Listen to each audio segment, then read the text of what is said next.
ने? मेरे बेटे का बर्थडे है, केटरिंग मैं खुद देख लूंगा, बस मुझे ये जगह अच्छी लगी। मेरा बजट 20,000 का है, बोलिए आपको चलेगा? जी हाँ बिल्कुल। थैंक यू सो मच, ये लीजिए 10,000 रुपए एडवांस। राधिका का प्लान काम कर रहा था। 2 दिन बाद राहुल ने अपने बच्चे का बर्थडे खूब अच्छे से मनाया। राधिका और उसके परिवार ने पूरे खेत को गुब्बारों और रोशनी से सजाया था। ऐसे ही धीरे धीरे लोगों को गंगा के रिजॉर्ट के बारे में पता चलता गया और लोग आते गए। अब तो राधिका और उसके परिवार को काम से फुर्सत नहीं थी। फिर ठीक 2 साल बाद, भैया खाना जल्दी लगाओ, बारात आने वाली है। जी मैडम, अभी लगाता हूँ। ओहो, मुन्ना तैयार हुई कि नहीं? मुन्ना, मुन्ना आ जाओ भाई। देख रही है राधिका अपनी ननद को। हाँ माँ, परी से कम नहीं लग रही है। सब आपकी वजह से है भाभी, मेरी नहीं हमारी वजह से। और सुनो, अपने पहले बच्चे के पहले बर्थडे के लिए अभी से बुकिंग कर लो इस रिजॉर्ट की। क्या पता तब ये स्पेस खाली हो या ना हो।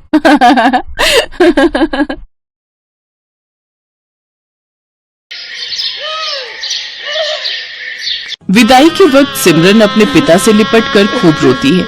बाबा, बाबा मुझे आपकी बहुत याद आएगी, अब मैं कैसे रहूंगी आपके बिना। बेटी, जब भी तेरा मन करे तो आ जाना, ये घर हमेशा तेरा ही रहेगा। जा बेटी, अब अपनी माँ से भी मिल ले। माँ, मुझे आपने जो भी प्यार दिया उसके लिए शुक्रिया। अब ज्यादा ड्रामे मत दिखाओ और अब जा यहाँ से।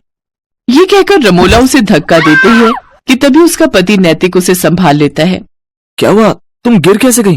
वो लहंगा पैर में अटक गया था, बस इसी वजह से। फिर सिमरन अपने मन में सोचती है, अच्छा हुआ माँ को धक्का देते हुए किसी ने नहीं देखा। मैं हमेशा माँ के प्यार के लिए तरसती रही, लेकिन उन्होंने मुझे कभी प्यार नहीं दिया। फिर सिमरन ब्याह कर घर आ जाती है। उसकी सास ने उसके स्वागत में गुलाब के फूल बिछाए होते हैं। साथ ही वो बड़े प्यार से उनकी आरती उतारती है और गिफ्ट में उसे सोने का हार देती है। ये ले मेरी प्यारी बहू, तेरा सगुन। बहू, अब से ये घर तेरा है और हम सब भी।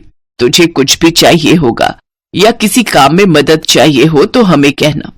अच्छा, अब तुम दोनों थक गए होंगे, थोड़ी देर आराम कर लो, बाकी की रस्में फिर करेंगे।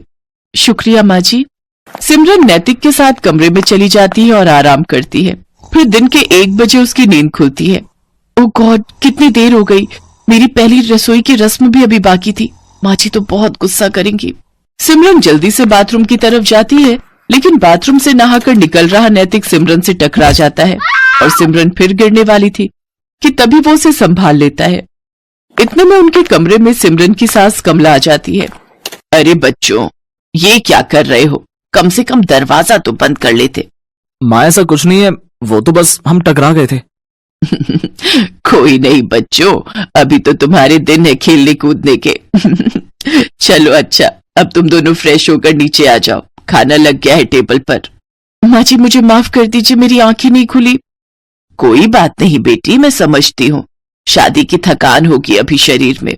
अपनी सास की बात सुनकर सिमरन सोचती है, माँ जी ने तो मुझे बिल्कुल भी नहीं डांटा, लेकिन जब मैं अपने घर पर एक बार लेट उठी तो माँ ने क्या हाल कर दिया था मेरा। हे भगवान, सुबह के 9 बज गए और ये अभी तक सोई पड़ी है। इतने बजे तक सोती रहेगी? अरे घर के काम धाम नहीं करने क्या? तेरे पापा का टिफिन और घर की साफ सफाई कौन करेगा? चल अब उठ। माँ, मेरी तबीयत ठीक नहीं है और बुखार सा भी लग रहा है। तू ऐसे नहीं मानेगी। रमोला, बस भी करो, आखिर तुम कितना कठोर बनोगी मेरी बेटी के साथ। मैं जानता हूँ कि तुमने उसे जन्म नहीं दिया, लेकिन कभी तो उस पर झूठी ममता दिखा दिया करो। आप चुप रहिए जी, मैं जो कर रही हूँ इसकी भलाई के लिए कर रही हूँ।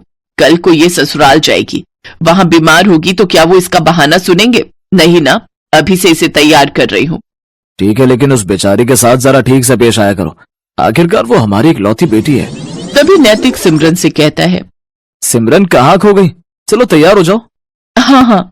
कुछ देर बाद सिमरन तैयार होकर नीचे आ जाती है, जहां उसकी सास उसकी नजर उतारती है। थू थू थू थू, मेरी बहू को किसी की नजर ना लगे। मेरी प्यारी बहू, अब खाना खा ले। वो सब मिलकर खाना खाते हैं। फिर सिमरन प्लेट उठाने लगती है तो उसके हाथ से एक प्लेट नीचे गिर जाती है और टूट जाती है। अब माँ जी मुझे माफ कर दीजिए, वो मैं कोई बात नहीं बहू। अरे क्या हुआ बहू, तू इतना घबरा क्यों रही है? कुछ भी तो नहीं हुआ, बर्तन है, टूट गया तो क्या दूसरा आ जाएगा। नहीं नहीं माँ जी, वो मैं सचमुच, मुझे माफ कर दीजिए। मैं बहुत गड़बड़ करती हूँ, मुझे मत जलाइए, मत मारिए। करम जली, तूने ये नया कप तोड़ दिया, मेरा नुकसान कर दिया। अब देख मैं क्या करती हूँ। रमोला चूल्हे में से गरम लकड़ी निकालकर सिमरन के हाथ पर लगा देती है। सिमरन जोर जोर से चिल्लाती है, मत जलाइए मुझे, मत जलाइए। नैतिक जल्दी से सिमरन को गले से लगा लेता है। क्या हुआ? कौन जला रहा है तुम्हें? बहू, क्या हुआ मुझे बता। माँ जी, एक बार मुझसे ऐसे किसी का कप टूट गया था तो उसने मुझे जला दिया था। लेकिन हम तुझे ऐसी कोई सजा नहीं देंगे।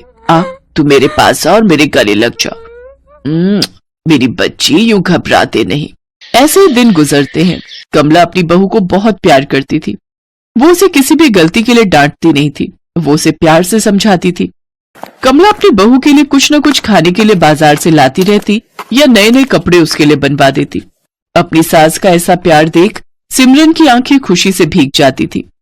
ऐसे ही एक रोज कमला सिमरन की पसंद का गाजर का हलवा बनाती है और उसे अपने हाथों से खिलाती है, तो सिमरन की आंखों से खुशी के आंसू बहने लगते हैं। ये देख कमला सिमरन से कहती है, बस बहू, बहुत हुआ। मैं जब भी तुझे ज्यादा प्यार देने की कोशिश करती हूँ तो तेरी आंखों से आंसू बहने लगते हैं। आखिर क्या बात है बेटी, अपनी माँ समान सास को नहीं बताएगी? माँ जी, आप तो बहुत अच्छी हो और मुझे बहुत प्यार करती हो, लेकिन तभी दरवाजे पर दूध वाला आता है। सिमरन को देखकर उसकी नजर उस पर फिसल जाती है और वो उसका हाथ पकड़ लेता है। छोड़ो, छोड़ो मुझे, छोड़ो। एकदम मलाई की तरह मखमली हो तुम तो। तभी कमला भी वहां आ जाती है और उसे देखकर दूध वाला कहता है, माँ जी देखो ना, आपकी बहू मेरा हाथ पकड़ रही है। कमला जोरदार थप्पड़ उस दूध वाले को मारती है। नास पिटे, तू मेरी बहू पर इल्जाम लगाएगा, उसे छेड़ेगा, ये ले। कमला उसे मारकर वहां से भगा देती है। अपने ऊपर अपनी सास का भरोसा देखकर सिमरन रो पड़ती है और अपनी सास के गले लग जाती है। आप बहुत अच्छी हो माँ जी, आपने मुझ पर भरोसा किया, नहीं तो माँ तो। क्या माँ बहू?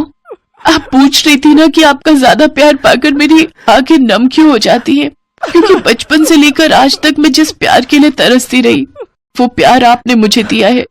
जब मैं 6 महीने की थी तभी मेरी माँ गुजर गई थी, तब बाबा दूसरी माँ लेकर आए ताकि वो मुझे माँ का प्यार दे सके, लेकिन उन्होंने कभी मुझे माँ का प्यार नहीं दिया और अब वो प्यार मुझे आपसे मिला।